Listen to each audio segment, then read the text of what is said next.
Hello friends, welcome to the Pariksha Vatika. परीक्षा वाटिका में आप सभी का एक बार फिर से स्वागत है। हम लोग बिहार स्पेशल सीरीज देख रहे थे। आज हम बिहार स्पेशल सीरीज में एंशिएंट हिस्ट्री यानी प्राचीन बिहार का इतिहास को देखेंगे, जिसमें प्राचीन इतिहास में कुल जितने भी वैकल्पिक प्रश्न होंगे उसको कवर करेंगे। तो आइए बिना देरी किए स्टार्ट करते हैं आज का सेशन। तो हमारा पहला प्रश्न है, इतिहासकारों ने मानवों का उद्गम काल कितने लाख वर्ष पूर्व माना है, यानी मध्य प्लेस्टोसीन युग में कितने साल पूर्व माना है। तो सही जवाब हो जाएगा 10 साल पूर्व। कितना? 10 लाख वर्ष पूर्व। अगला प्रश्न है,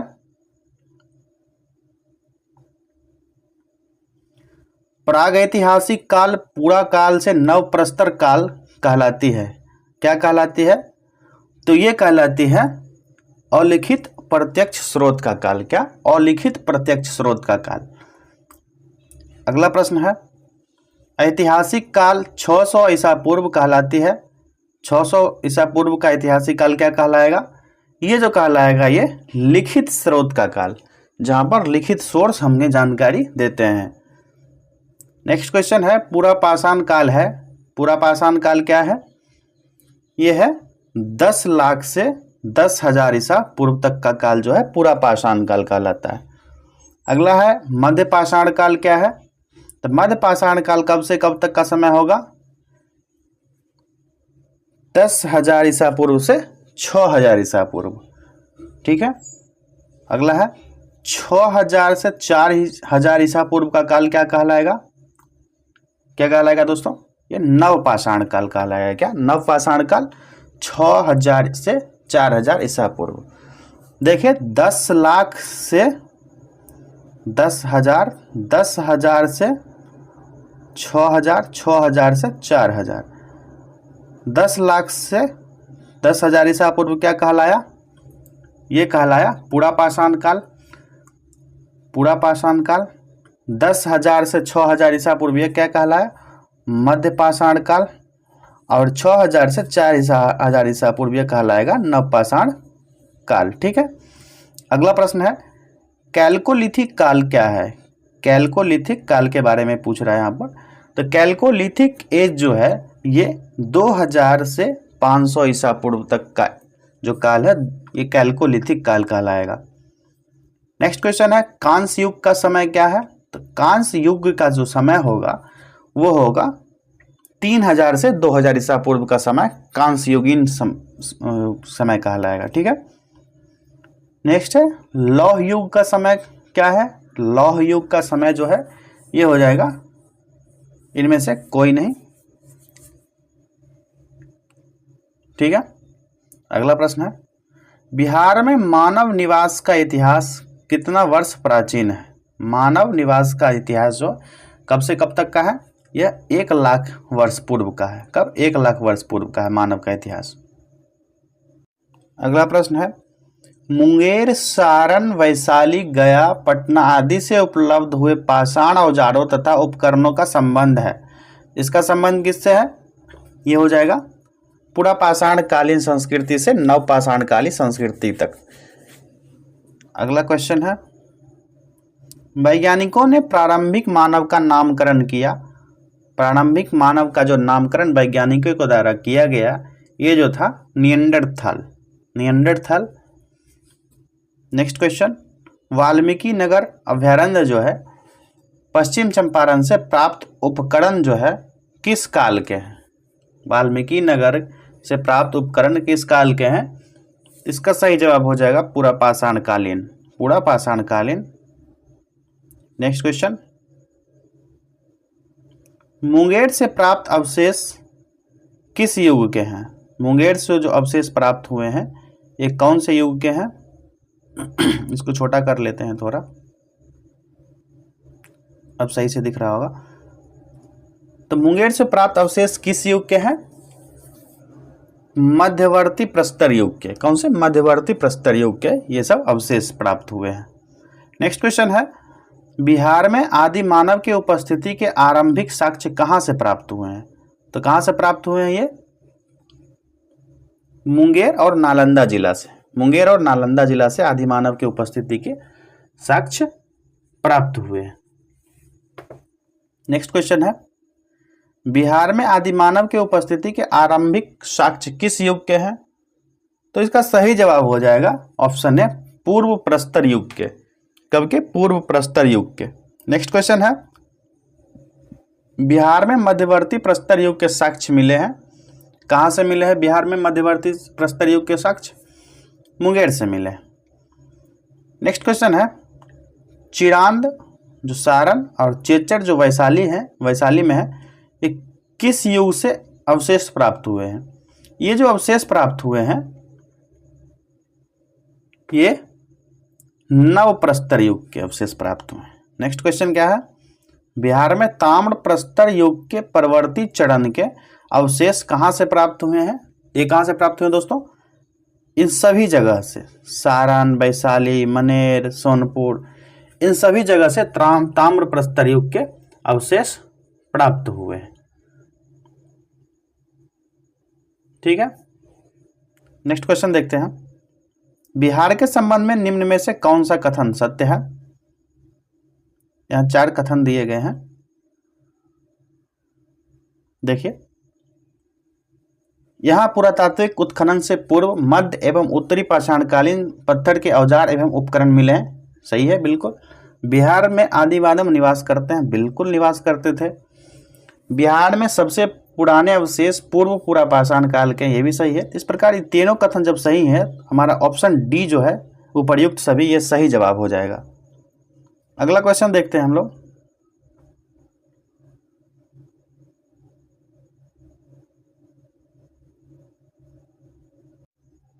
ऐतिहासिक काल कहलाता है। ऐतिहासिक काल क्या कहलाएगा?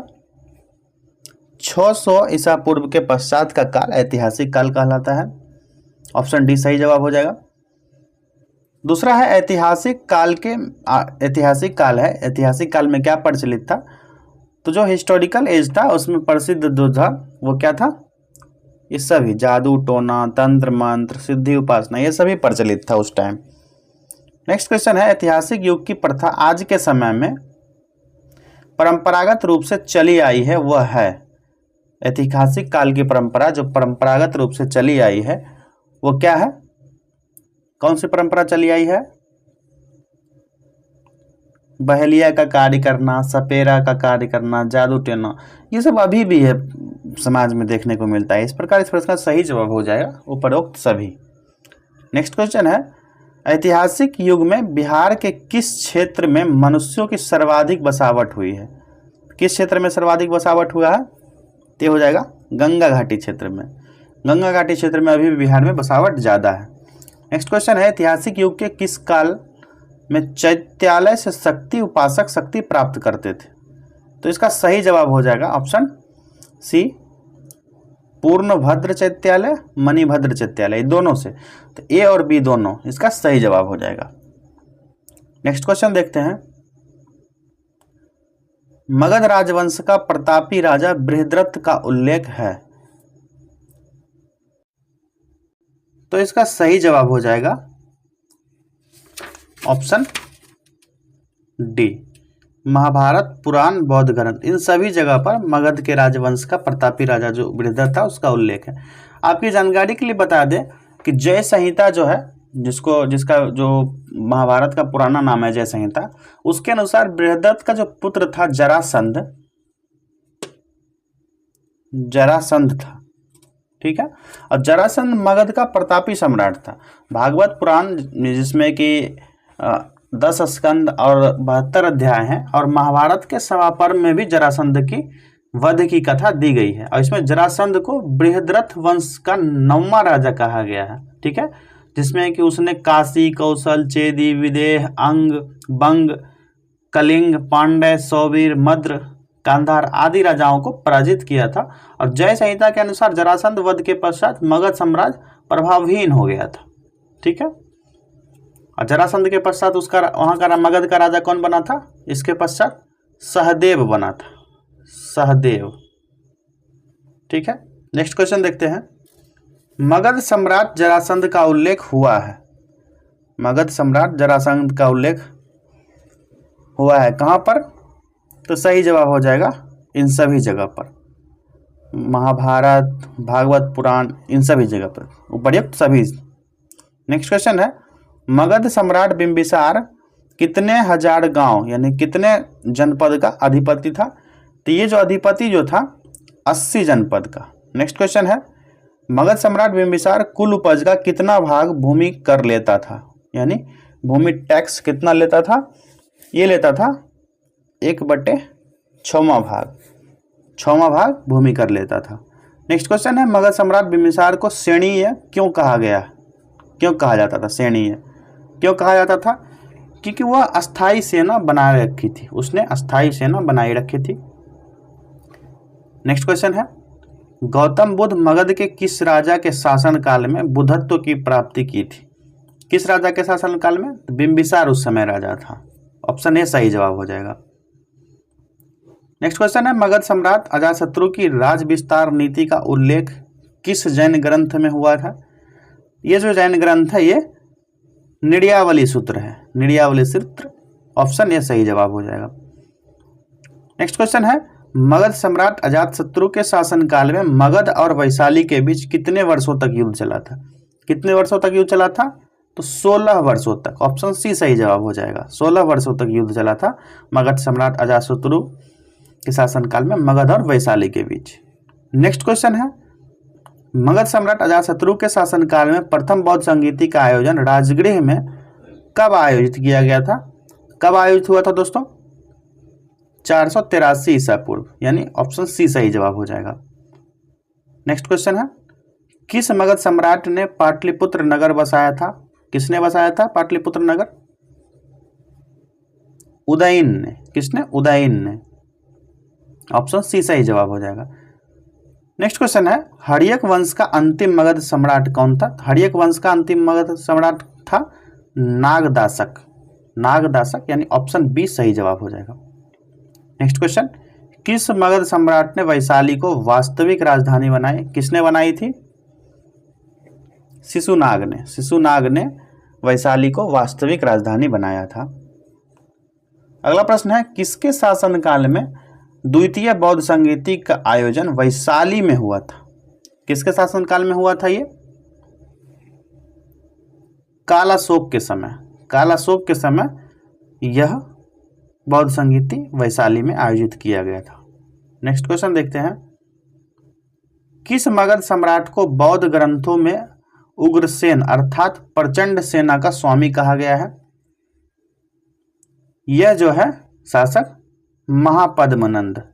महापद्मनंद जो नंद वंश का संस्थापक था। नंद वंश का संस्थापक था। इसको प्रचंड सेना का स्वामी कहा गया। नेक्स्ट क्वेश्चन है, किस मगध सम्राट ने अपने दरबार में चाणक्य को अपमानित किया था? इसका भी सही जवाब हो जाएगा। कौन किया था? आप लोग कमेंट कीजिए फटाफट। घनानंद ने किया था, जो नंद वंश का अंतिम शासक भी था। नेक्स्ट क्वेश्चन है, मगध सम्राट धनानंद पर चंद्रगुप्त की विजय गाथा का वर्णन नाटककार विशाख दत्त ने किस नाटक पुस्तक में हुआ? इसका सही जवाब हो जाएगा मुद्रा राक्षस। मुद्रा राक्षस जो बुक है उसमें किया गया। नेक्स्ट क्वेश्चन है, किस मगध सम्राट ने व्याकरण आचार्य पाणिनि को पुरुषपुर यानी पेशावर से पाटलिपुत्र आमंत्रित किया? यह शासक था महापद्मनंद। अगला प्रश्न है, किस सम्राट ने भारत में सर्वप्रथम केंद्रीकृत व्यवस्था स्थापित की थी? यह शासक कौन था? तो सही जवाब हो जाएगा चंद्रगुप्त मौर्य। नेक्स्ट क्वेश्चन देखते हैं, मौर्यकालीन शासन व्यवस्था कितने प्रांतीय भागों में विभक्त था? तो मौर्यकालीन प्राचीन जो इसका प्रांतीय विभक्त था शासन व्यवस्था, यह 5 भाग में विभक्त था। कितना? 5 भाग में विभक्त था। वो 5 भाग कौन कौन से था? पहला था प्रांतीय प्रशासन, ठीक है। दूसरा था नगर प्रशासन, पहला प्रांतीय, दूसरा नगर प्रशासन, तीसरा ग्राम प्रशासन, ठीक है, ग्राम प्रशासन। चौथा कौन सा था? राजस्व प्रशासन, राजस्व प्रशासन। और 5वां जो है सैन्य प्रशासन। ये 5 भागों में मौर्यकालीन शासन व्यवस्था विभाजित किया गया था। नेक्स्ट क्वेश्चन देखते हैं, वह ग्रंथ जिसमें पाटलिपुत्र प्रशासन का वर्णन उपलब्ध है, वह ग्रंथ कौन सा है? कौन सा ग्रंथ है दोस्तों? वो ग्रंथ है, एक मिनट, इंडिका। कौन सा? इंडिका वो ग्रंथ है जिसमें पाटलिपुत्र प्रशासन का वर्णन किया गया है। नेक्स्ट क्वेश्चन है, मौर्यकालीन राज्य व्यवस्था के किस अंग का प्रमुख होता था? राजा व्यवस्था जो मौर्यकालीन समाज में किस अंग का प्रमुख होता था? ये जो होता था कार्यपालिका, व्यवस्थापिका और न्यायपालिका, ये तीनों का प्रमुख होता था, यानी उपरोक्त सभी का। जो राजा होता था वो इन सभी विभाग का मुखिया होता था। मौर्यकालीन नगर प्रशासन में कितनी समितियों का सहयोग रहता था? कितनी समितियों का? 6 समितियों का सहयोग रहता था मौर्यकालीन नगर प्रशासन में। नेक्स्ट प्रश्न है, मौर्यकालीन मंत्री परिषद में कितने मंत्री होते थे? तो मौर्यकालीन मंत्री परिषद में जो है 12 से 20 मंत्री होते थे। कितना? 12 से 20 मंत्री। नेक्स्ट क्वेश्चन है, मौर्यकालीन केंद्रीय शासन संचालन के लिए कई विभाग बनाए गए थे, उन विभागों को क्या कहा जाता था? तो वो जो विभाग है उसको कहा जाता था तीर्थ। क्या? तीर्थ कहा जाता था। नेक्स्ट प्रश्न है, कौटिल्य के अर्थशास्त्र में कितने तीर्थों का उल्लेख है? तो कौटिल्य के अर्थशास्त्र में जो है टोटल 18 तीर्थों का उल्लेख किया गया है। कितना? 18 तीर्थ। नेक्स्ट प्रश्न है, मौर्यकालीन गुप्तचर व्यवस्था कितने भागों में विभक्त था? गुप्तचर व्यवस्था जो 2 भाग में विभक्त था। कितना? 2 भाग में। अगला प्रश्न है, मौर्यकालीन राजस्व के कितने स्रोत थे? इसके सोर्स जो थे टोटल 7 थे, यानी ऑप्शन सी सही जवाब हो जाएगा। अगला प्रश्न है, मौर्यकालीन मुद्रा क्या कहलाती थी? मौर्यकालीन जो मुद्रा थी ये कहलाती थी पण। पण कहलाती थी मौर्यकालीन मुद्रा। नेक्स्ट क्वेश्चन देखते हैं, अर्थशास्त्र में सीता भूमि की व्याख्या किस प्रकार की गई है? तो सीता भूमि जो होती थी वो भूमि पर खेती से प्राप्त होने वाली आय थी, जिसे सीता भूमि की व्याख्या के रूप में दर्शाया गया है। तो ऑप्शन ए सही जवाब हो जाएगा, भूमि पर खेती से प्राप्त होने वाली आय। नेक्स्ट क्वेश्चन है, मौर्य सम्राट बिंदुसार के राजदरबार में यूनानी शासक एंटियोकस प्रथम जिसे राजदूत बनाकर भेजा था वो कौन था? वो जो था मेगास्थनीज था। नेक्स्ट क्वेश्चन देखते हैं, ग्रीक शासक सेल्यूकस को किसने पराजित किया? इसको पराजित किया था चंद्रगुप्त मौर्य ने।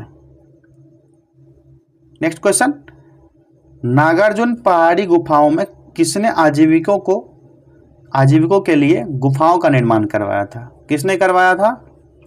अशोक से लेकर के दशरथ तक के शासनकाल में। नेक्स्ट क्वेश्चन, किस मगध सम्राट ने गुप्त संवत का प्रवर्तन किया था? किसने किया था गुप्त संवत का? यह चंद्रगुप्त प्रथम था। चंद्रगुप्त प्रथम। ऑप्शन बी सही जवाब हो जाएगा। नेक्स्ट क्वेश्चन है, किस मगध सम्राट के शासनकाल में चीनी बौद्ध यात्री फाहियान भारत पहुंचा था? चीनी बौद्ध यात्री फाहियान भारत आया था। तो उस टाइम जो शासनकाल था चंद्रगुप्त द्वितीय का ही था शासनकाल, जब चीनी बौद्ध यात्री फाहियान भारत पहुंचा था।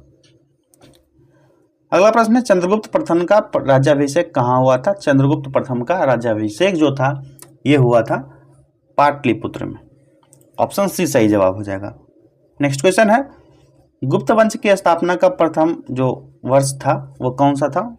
गुप्त वंश की स्थापना का वर्ष 320 ईस्वी में गुप्त वंश की स्थापना की गई। ऑप्शन बी सही जवाब हो जाएगा। अगला प्रश्न देखते हैं, बिहार में गुप्त शक्ति के नाम का जो संगठन है उसका श्रेय किसे दिया जाता है? उसका श्रेय जो है चंद्रगुप्त द्वितीय को दिया जाता है। किसको? चंद्रगुप्त द्वितीय को। नेक्स्ट क्वेश्चन है, किस शासक ने सिंहल यानी श्रीलंका के राजा मेघवर्मन ने बोध गया में बौद्ध मठ स्थापित करने की अनुमति मांगी थी? तो वो जो राजा था समुद्रगुप्त था। अगला प्रश्न है, नालंदा विश्वविद्यालय के स्थापना का युग है? नालंदा विश्वविद्यालय का जब स्थापना हुए थे उस समय शासनकाल किसका था? गुप्त साम्राज्य का शासनकाल था। नेक्स्ट क्वेश्चन है, नालंदा विश्वविद्यालय का संस्थापक कौन था? संस्थापक पूछा जा रहा है, तो नालंदा विश्वविद्यालय का संस्थापक जो था कुमारगुप्त था। ऑप्शन डी सही जवाब हो जाएगा। कुमारगुप्त ने नालंदा विश्वविद्यालय की स्थापना की थी। नेक्स्ट क्वेश्चन है, बोध गया के महाबोधि मंदिर की स्थापना कब हुई थी? किस काल में हुई थी? तो ये गुप्त काल में हुई थी। किसके? गुप्त काल में। नेक्स्ट क्वेश्चन है, चीनी बौद्ध यात्री फाहियान कितने समय तक पाटलिपुत्र में रहा था? कितने समय तक रहा था दोस्तों? 3 साल तक, यानी ऑप्शन डी सही जवाब हो जाएगा। नेक्स्ट क्वेश्चन है, खगोल शास्त्री आर्यभट्ट का संबंध बिहार के किस नगर से था? किस नगर से था खगोल शास्त्री आर्यभट्ट का संबंध? पाटलिपुत्र यानी पटना से, जो वर्तमान में पटना है। नेक्स्ट क्वेश्चन, कथन दिया गया है, यह किसने यह वर्णन किया है कि मध्य भारत के सभी देशों में मगध देश में सर्वाधिक नगर थे, धनपतियों ने यहाँ चिकित्सालय बनवाए थे जहां रोगियों को निःशुल्क भोजन एवं दवाएं दी जाती थी। किसने वर्णन किया है ये? विकल्प देख लेते हैं। तो इसका सही जवाब जो हो जाएगा ऑप्शन सी हो जाएगा। फाहियान ने यह वर्णन किया है कि यहाँ रोगियों को निःशुल्क भोजन और दवाएं दी जाती थी। नेक्स्ट क्वेश्चन देखते हैं, चीनी बौद्ध तीर्थयात्री ह्वेनसांग ने बिहार के किस विश्वविद्यालय में अध्ययन किया था? कहां पर अध्ययन किया था इसने? नालंदा विश्वविद्यालय में। नालंदा विश्वविद्यालय में। नेक्स्ट क्वेश्चन है, चीनी बौद्ध यात्री जो तीर्थयात्री इत्सिंग था बिहार के किस विश्वविद्यालय में 10 वर्षों तक अध्ययन किया था? किस विश्वविद्यालय में किया था? नालंदा में किया था। नेक्स्ट क्वेश्चन है, महाबोधि वृक्ष को क्षति पहुंचाने वाला शासक कौन था? आप लोग फटाफट कमेंट कीजिए।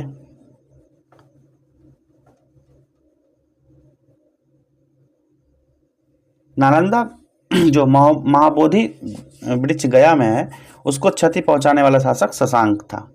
ऑप्शन सी सही जवाब हो जाएगा। बहुत सारे बच्चों का सही जवाब आ रहा था Shashank. Option C, option C. Next question देखते हैं, गुप्तवंशी शासक किस धर्म के मानने वाले थे?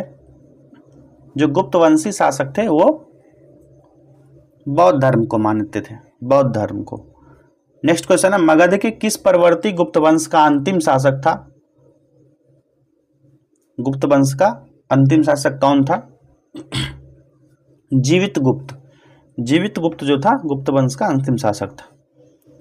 अगला प्रश्न है, गुप्त काल की समाप्ति के बाद किस वंश का शासन मगध में स्थापित हुआ था? तो आप लोग को पता ही है, मौखरी वंश का शासन स्थापित हुआ था। किसका? मौखरी वंश। मौर्य वंश नहीं, मौखरी वंश का। ठीक है। अगला प्रश्न देखते हैं, जैन दर्शन के अनुसार संसार का वास्तविक कारण क्या है? तो इसका जो संसार का वास्तविक कारण हो जाएगा आदि तत्व। जैन दर्शन के अनुसार संसार का वास्तविक कारण बन जाता है। ऑप्शन बी सही जवाब हो जाएगा। नेक्स्ट क्वेश्चन है, जैन दर्शन के अनुसार आदि तत्व हैं।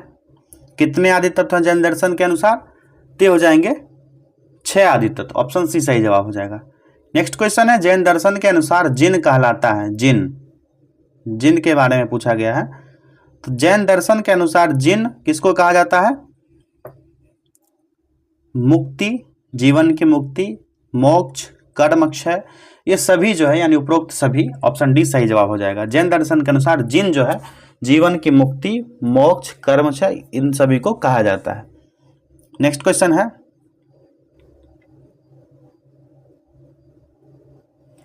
जैन धर्म में जीवन का अंतिम लक्ष्य क्या है?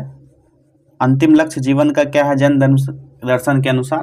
तो इसका सही जवाब हो जाएगा तृष्णा जनित बंधन से मुक्ति। तृष्णा जनित बंधन से मुक्ति। नेक्स्ट क्वेश्चन है, विश्व का प्राचीनतम शास्त्रीय धर्म है। विश्व का प्राचीनतम शास्त्रीय धर्म पूछा जा रहा है। ये कौन सा धर्म है? जैन धर्म। कौन सा? जैन धर्म। नेक्स्ट क्वेश्चन है, जैन धर्म कहां से विस्तार पाया था? कहां से पाया था? जैन धर्म का विस्तार कहां से है?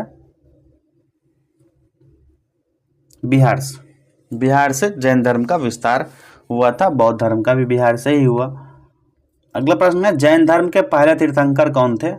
तो जैन धर्म के पहले तीर्थंकर जो थे वो ऋषभदेव थे। ऑप्शन सी सही जवाब हो जाएगा। ऋषभदेव प्रथम तीर्थंकर थे।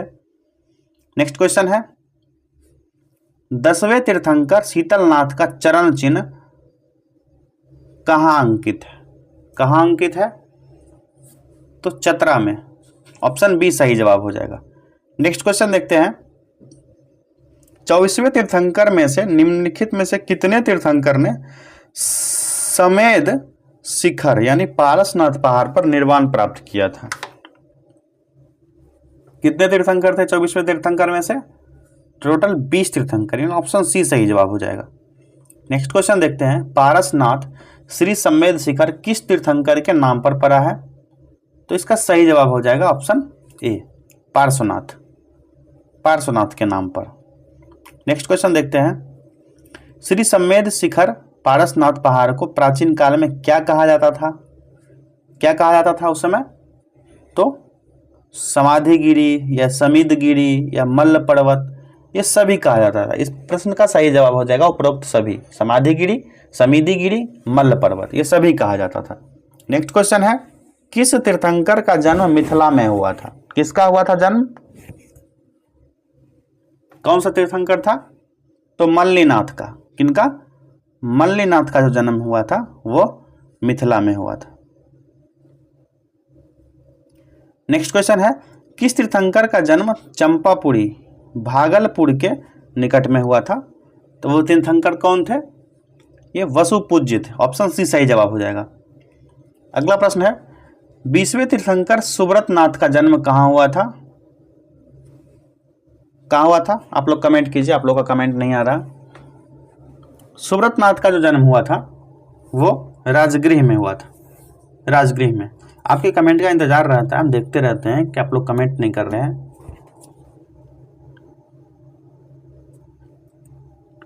दोस्तों में ज़्यादा से ज़्यादा इस सेशन को शेयर कीजिए। अगला प्रश्न है चंद्रगुप्त मौर्य के समकालीन जैन आचार्य की पवित्र समाधि कहाँ है? कहाँ पर है? तो पटना में। नेक्स्ट क्वेश्चन है चंद्रगुप्त मौर्य के शासनकाल में प्रथम जैन संगीति का आयोजन कहाँ हुआ था? किस जगह हुआ था? पाटलिपुत्र में हुआ था। ऑप्शन सी सही जवाब हो जाएगा।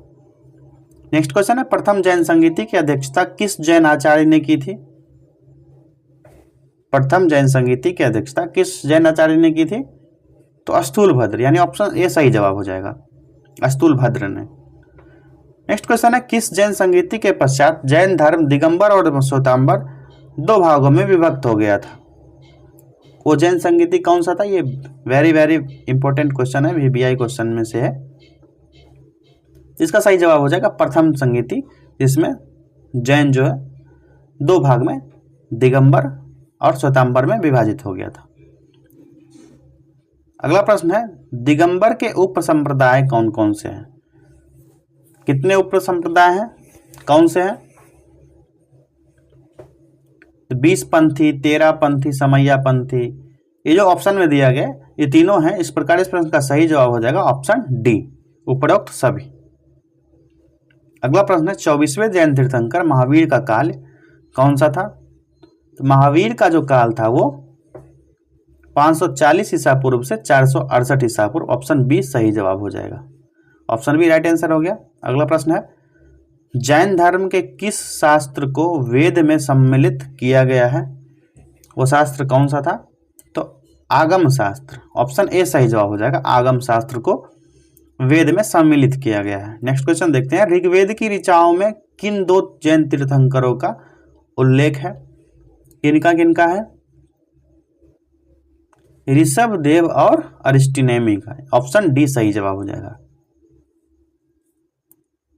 नेक्स्ट क्वेश्चन है जैन का शाब्दिक अर्थ क्या होता है? यहाँ ऑप्शन विकल्प दिया गया है, ऑप्शंस दिए गए हैं। इसका राइट आंसर चूज करना है आप लोग को। कमेंट कीजिए फटाफट आप लोग। तो जैन का शाब्दिक अर्थ होता है वो होता है मनोवेग और इंद्रियों को वश में करना, यानी ऑप्शन सी सही जवाब हो जाएगा। मनोवेग और इंद्रिय को वश में करना। नेक्स्ट क्वेश्चन निर्ग्रंथ किन्हें कहा जाता था? निर्ग्रंथ, निर्ग्रंथ जो है ये जैनियों को कहा जाता था। जैनियों को, जो जैन थे उनको निर्ग्रंथ कहा जाता था। नेक्स्ट क्वेश्चन है, पूर्व किसके प्राचीन धार्मिक ग्रंथ थे? पूर्व जो है किसके प्राचीन धर्म ग्रंथ है? ये जैन के, जैनियों का ग्रंथ है। अगला प्रश्न है, 24वें तीर्थंकर महावीर का जन्म कहाँ हुआ था? ये भी वीवीआई क्वेश्चन है। महावीर का जो जन्म है ये कुंडल ग्राम में हुआ था। यहाँ कुंड ग्राम दिया गया, कुंडल ग्राम, कुंडन ग्राम ऐसे दिया जाता है ऑप्शन में, तो कुंड ग्राम में हुआ था। ठीक है। अगला प्रश्न है, 24वें तीर्थंकर महावीर का अधिक समय कहाँ बीता था? इनका समय अधिकतम मगध में बीता था। ऑप्शन ए सही जवाब हो जाएगा, मगध। नेक्स्ट क्वेश्चन है, महावीर ने किस भाषा में प्रवचन दिया करते थे? महावीर किस भाषा में प्रवचन देते थे? तो ये अर्ध मागधी भाषा में। ठीक है, ऑप्शन बी सही जवाब हो जाएगा। नेक्स्ट क्वेश्चन है, ज्ञान प्राप्ति के बाद महावीर ने अपना प्रथम प्रवचन कहाँ दिया था? कहाँ दिया था दोस्तों? तो राजगृह में, राजगृह में इन्होंने प्रथम प्रवचन दिया था। नेक्स्ट क्वेश्चन देखते हैं,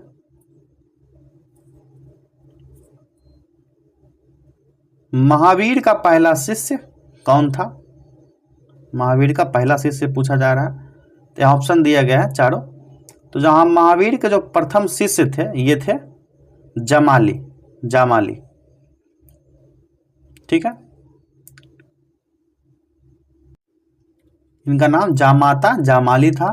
ठीक है, और वैशाली के राजा चेटक जो थे, जो इनके मामा भी थे, वो भी शिष्य बने। और चंपान नरेश दहीवान जो थे, दघीवान, मगध सम्राट बिंबिसार भी इसके शिष्य बने। और दघीवान की पुत्री राजकुमारी चंदना जो है प्रथम भिक्षुणी हुई थी। चंदना जो थी भिक्षुणी यानी महिला, इन्होंने महावीर से शिक्षा ग्रहण किया था। ठीक है, और ज्ञान प्राप्ति के 12वें वर्ष में उनका शिष्य जामाली जो था उनसे मतभेद हो गया।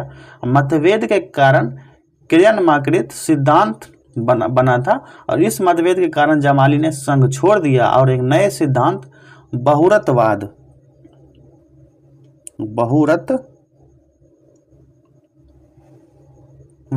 जो जिसका मतलब होता है कार्य पूरा होने पर ही पूरा माना जाएगा, उसका प्रतिपादन किया। और इसके 2 वर्ष बाद शिष्य तीसगुप्त ने भी संघ छोड़ दिया। एक और इनका शिष्य था तीसगुप्त, इन्होंने भी संघ छोड़ दिया था। अगला प्रश्न देखते हैं,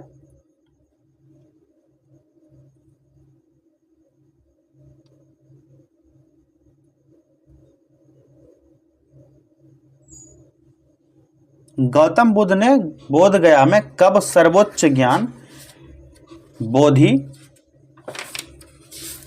प्राप्त किया था? कब प्राप्त किया था इन्होंने? आप लोग कमेंट कीजिए, आप लोग का कमेंट नहीं आ रहा है, बहुत स्लो है आप लोग। तो इसका सही जवाब हो जाएगा 558 ईस्वी ईसा पूर्व में। ठीक है, नेक्स्ट क्वेश्चन देखते हैं, बुद्ध का तात्पर्य है, बुद्ध का तात्पर्य किस चीज से है? प्रबुद्ध व्यक्ति से, प्रबुद्ध व्यक्ति से। नेक्स्ट क्वेश्चन है, निर्वाण का अर्थ है, निर्वाण का अर्थ क्या हो जाएगा यहाँ पर? निर्वाण का अर्थ हो जाएगा समाप्त होना या बुझ जाना। जैसे एक दिया होता है, ये दिया है, दिया का ललक बुझ जाना, यानी यहाँ पर निर्वाण एक आत्मा के संदर्भ में किया गया है, यूज किया गया है, और इसका अर्थ होता है समाप्त होना या बुझ जाना। नेक्स्ट क्वेश्चन है, बौद्ध धर्म का मूल सिद्धांत है, तो बौद्ध धर्म का जो मूल सिद्धांत हो जाएगा ये क्या हो जाएगा? प्रतीत्य समुत्पाद, प्रतीत्य समुत्पाद। ऑप्शन बी सही जवाब हो जाएगा। नेक्स्ट क्वेश्चन है, बौद्ध धर्म के अनुसार जीवन का परम लक्ष्य क्या है? क्या हो जाएगा जीवन का चरम लक्ष्य? निर्वाण प्राप्ति, जीवन मरण के चक्र से मुक्त हो जाना, मोक्ष प्राप्ति, यानी तीनों जब सही है तो इस प्रकार इस प्रश्न का जो सही जवाब हो जाएगा उपर्युक्त सभी ऑप्शन डी सही जवाब हो जाएगा। बौद्ध धर्म के अनुसार जीवन का चरम लक्ष्य है निर्वाण की प्राप्ति, जीवन मरण के चक्र से मुक्त हो जाना और मोक्ष की प्राप्ति। नेक्स्ट क्वेश्चन है, बुद्ध के अनुसार दुख निरोध गामिनी प्रतिपदा है, क्या है? तो सही जवाब हो जाएगा ऑप्शन ए अष्टांगिक मार्ग। क्या? अष्टांगिक मार्ग। नेक्स्ट क्वेश्चन देखते हैं, गौतम बुद्ध अथवा सिद्धार्थ कितने वर्ष की आयु में सर्वोच्च ज्ञान जो बोधि प्राप्त कर बुद्ध बने थे? उनकी आयु थी उस समय 35 वर्ष। ऑप्शन सी सही जवाब हो जाएगा, 35 वर्ष। नेक्स्ट क्वेश्चन है गौतम बुद्ध अथवा सिद्धार्थ का जन्म कब कपिलवस्तु के लुम्बिनी में हुआ था? उनका जन्म कब पूछा जा रहा है, कब हुआ था? तो 563 ईसा पूर्व में उनका जन्म हुआ था। ऑप्शन सी सही जवाब हो जाएगा। नेक्स्ट क्वेश्चन है गौतम बुद्ध अथवा सिद्धार्थ का लालन पालन किसने किया था? तो उनका जो लालन पालन था वो प्रजापति गौतमी के द्वारा किया गया था, सिद्धार्थ का लालन पालन। ऑप्शन सी सही जवाब हो जाएगा। नेक्स्ट क्वेश्चन है गौतम का गृह त्याग क्या कहलाता है? सिद्धार्थ का गृह त्याग क्या कहलाता है? तो सही जवाब हो जाएगा महाभिनिष्क्रमण, महाभिनिष्क्रमण अर्थात ऑप्शन ए सही जवाब हो जाएगा। नेक्स्ट क्वेश्चन है दिव्य ज्ञान प्राप्ति के बाद बुद्ध ने सारनाथ में 5 शिष्यों को धर्मोपदेश दिया था। इसी के साथ बौद्ध धर्म की स्थापना हुई कब? 528 ईसा पूर्व में। तो बौद्ध परंपरा में इसे क्या कहा जाता था? तो राइट आंसर इसका हो जाएगा ऑप्शन बी धर्मचक्र प्रवर्तन कहा जाता था। क्या? धर्मचक्र प्रवर्तन। नेक्स्ट क्वेश्चन है बिहार के बौद्धकालीन गणराज्यों का विस्तृत वर्णन किस बौद्ध ग्रंथ में है? बौद्धकालीन गणराज्यों का विस्तृत वर्णन किस बौद्ध ग्रंथ में है? तो राइट आंसर हो जाएगा अंगुत्तर निकाय में, ऑप्शन ए। नेक्स्ट क्वेश्चन है बौद्धकालीन मगध सम्राट बिंबिसार 12 नयुत यानी 1,20,000 प्रजाजनों के साथ राजगृह के लट्ठी वन उद्यान में बुद्ध के अनुयायी बने थे। इसका उल्लेख किस बौद्ध ग्रंथ में है?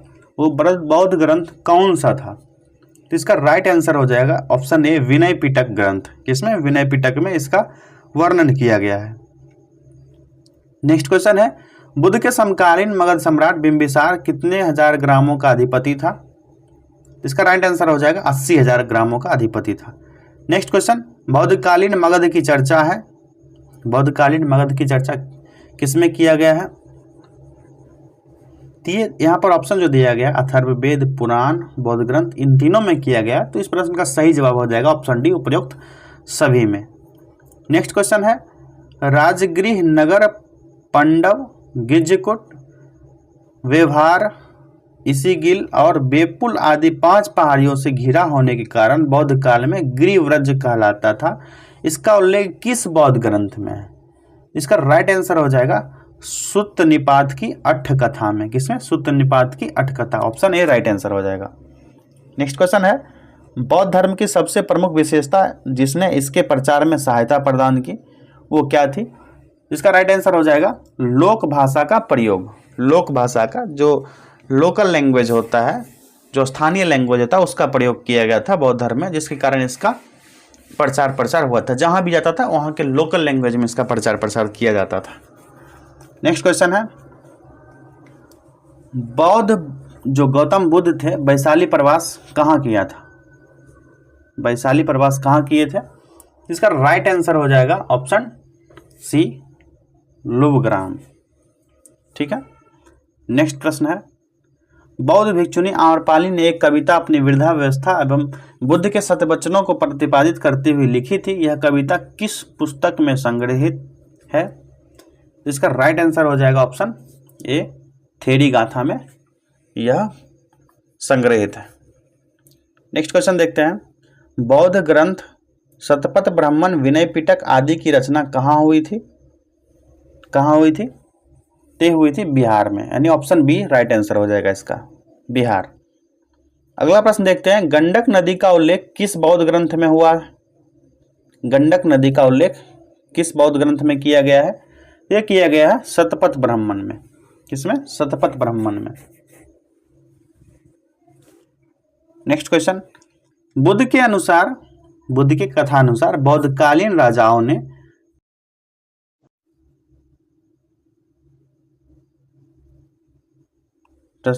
बुद्ध के कथानुसार बौद्धकालीन राजाओं ने तृष्णा एवं अविद्या नाश निवारण के लिए स्थापित किया था। क्या स्थापित किया था? तो इन्होंने महाविहार, विश्वविद्यालय, संघाराम ये सभी स्थापित किया था। इस प्रकार इस प्रश्न का जो सही जवाब हो जाएगा ऑप्शन डी हो जाएगा, उपरोक्त सभी अविद्या निवास निवारण के लिए स्थापित किए गए थे। नेक्स्ट क्वेश्चन है वैशाली के लिच्छवी में अविद्या निवारण के लिए कितने संघाराम स्थापित किए गए थे? टोटल कितने संघाराम पूछा जा रहा है? इसका राइट आंसर हो जाएगा 7,707। ऑप्शन सी राइट आंसर हो जाएगा। 7,707 संघाराम स्थापित किए गए थे। नेक्स्ट क्वेश्चन है, रुम्मीनदेई किस घटना से संबंधित है? रुम्मीनदेई, ये रुम्मीनदेई जो है ये बुद्ध के जन्म से संबंधित है, बुद्ध के जन्म से। नेक्स्ट क्वेश्चन है, सुत्त साहित्य किस धर्म से संबंधित है? तो सुत्त साहित्य किस धर्म से संबंधित हो जाएगा? बौद्ध धर्म से। ऑप्शन बी राइट आंसर हो जाएगा।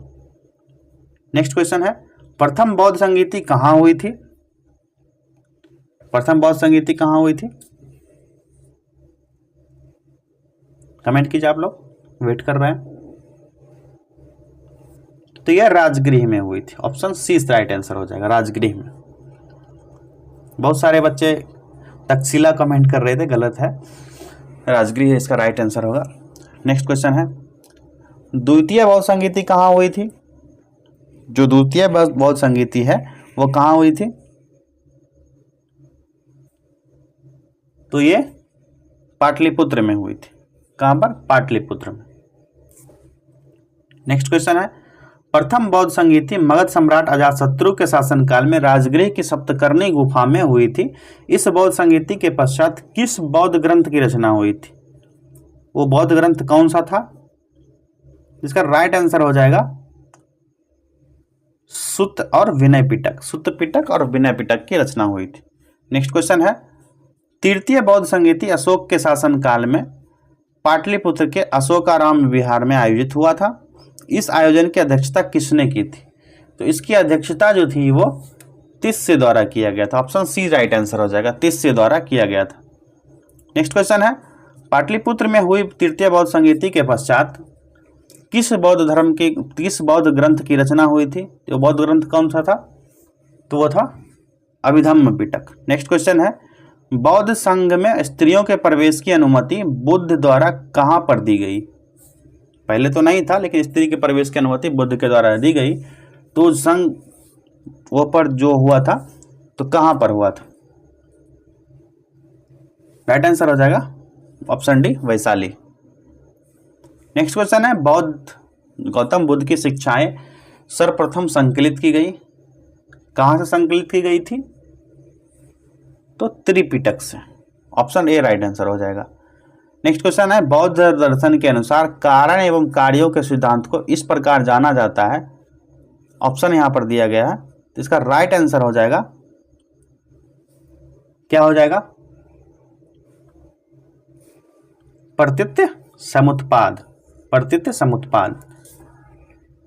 नेक्स्ट क्वेश्चन है, बौद्ध धर्म का हीनयान संप्रदाय विश्वास करता है।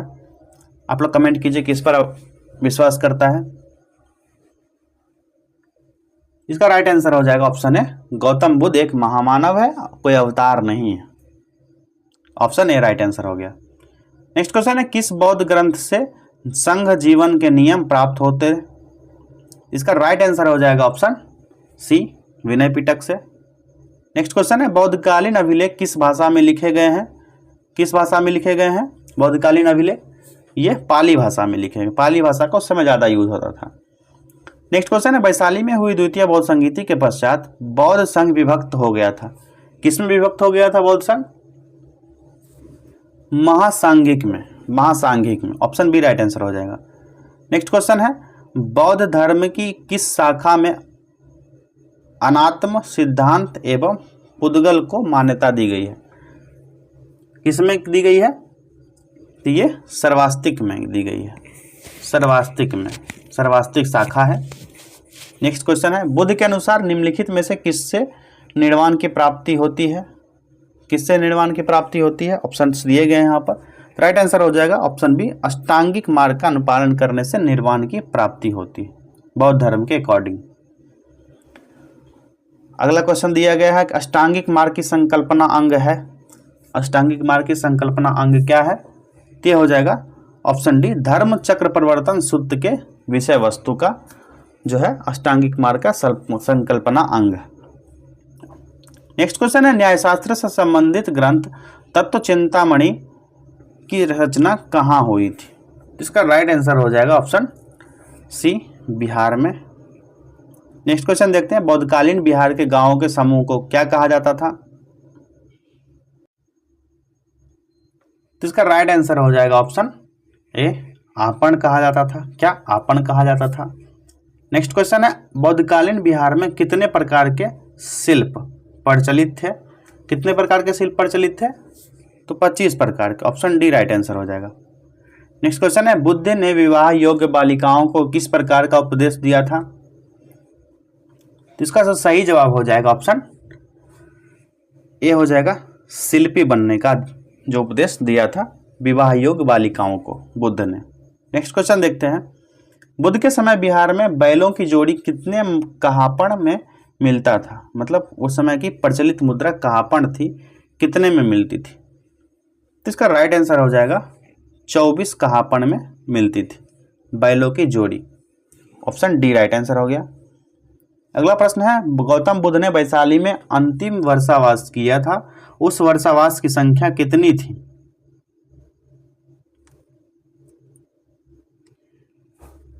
ऑप्शंस दिए गए यहां पर, तो इसका राइट आंसर जो हो जाएगा वो 45 हो जाएगा, 45 वर्षावास। ऑप्शन सी राइट आंसर हो गया।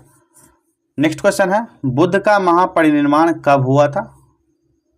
बुद्ध का महापरिनिर्वाण कब हुआ था, तो इसका राइट आंसर हो जाएगा ऑप्शन सी 483 ईसा पूर्व, 72 वर्ष की आयु में बुद्ध का महापरिनिर्वाण हो गया। नेक्स्ट क्वेश्चन है, बुद्ध के महापरिनिर्वाण के पश्चात कौन बौद्ध संघ का प्रधान बना था। यह क्वेश्चन बहुत ही इंपॉर्टेंट हो जाता है। इसका राइट आंसर हो जाएगा ऑप्शन ए महाकश्यप, ये बना था। नेक्स्ट क्वेश्चन है, बिहार में हुए बौद्ध संगीतियों के पश्चात कौन सा बौद्ध सिद्धांत का प्रतिपादन किया था। कहाँ हुआ था, क्या हुआ था, आप लोग कमेंट कीजिए। ये प्रतीत्य समुत्पादवाद, प्रतीत्य समुत्पाद का प्रतिपादन हुआ था। ऑप्शन बी राइट आंसर हो गया। नेक्स्ट क्वेश्चन देखते हैं, 12वें जैन तीर्थंकर वसुपूज्य का जन्म कहाँ हुआ था। 12वें जैन तीर्थंकर जो थे वसुपूज्य, उनका जन्म स्थल कहाँ है, कमेंट कीजिए आप लोग।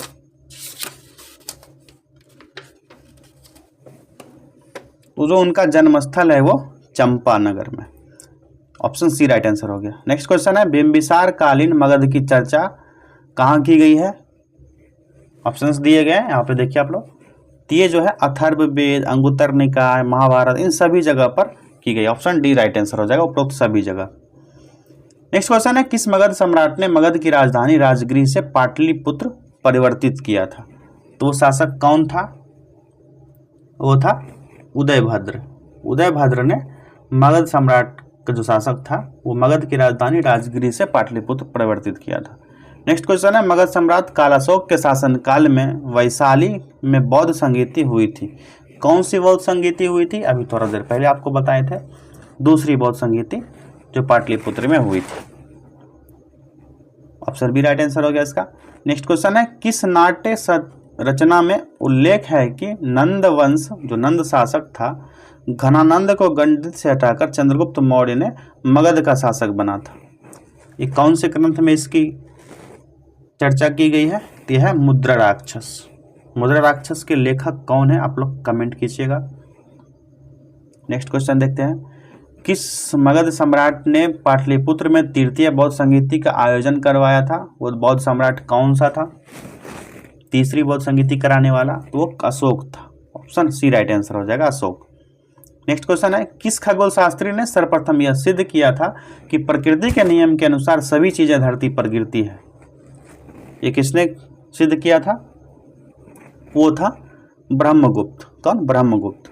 नेक्स्ट क्वेश्चन है, गुप्तकालीन पशु विज्ञानी थे। गुप्तकालीन पशु विज्ञानी कौन थे, इसका राइट आंसर हो जाएगा ऑप्शन सी पालकाप्य। अगला प्रश्न है, नालंदा विश्वविद्यालय के आचार्य वेरोचन की रचना है। नालंदा विश्वविद्यालय के आचार्य वेरोचन की रचना कौन सी है, यहाँ पर ऑप्शंस दिए गए हैं। तो उनकी रचना है रत्नवाद चक्र। रत्नवाद चक्र यानी ऑप्शन डी राइट आंसर हो जाएगा। अगला प्रश्न है, विक्रमशिला विश्वविद्यालय का कौन आचार्य शांतिपा के नाम से प्रसिद्ध हुआ था। वो कौन सा आचार्य था, तो इसका राइट आंसर हो जाएगा रत्नाकर शांति, जो शांतिपा के नाम से प्रसिद्ध हुए थे। तो दोस्तों प्राचीन बिहार के इतिहास में इतना प्रश्न बहुत ही ज़्यादा हो गया है, इससे बाहर नहीं आएगा उम्मीद है। अब मध्यकालीन बिहार को कवर करेंगे, ठीक है, अगले वीडियो में। तब तक के लिए धन्यवाद। इस सेशन को दोस्तों में ज़रूर से ज़रूर शेयर करें और आप लोग चैनल को सब्सक्राइब कर लें। और जो भी एग्ज़ाम आपके नज़दीक आने वाले हैं कमेंट कीजिए कि इस एग्ज़ाम का टेस्ट सीरीज़ हो, चाहे उससे संबंधित जितने स्पेशल वीडियो हो बनाया जाए, तो हम लोग कोशिश करेंगे आप लोग तक ये चीज़ें पहुंचाने की। बहुत बहुत धन्यवाद।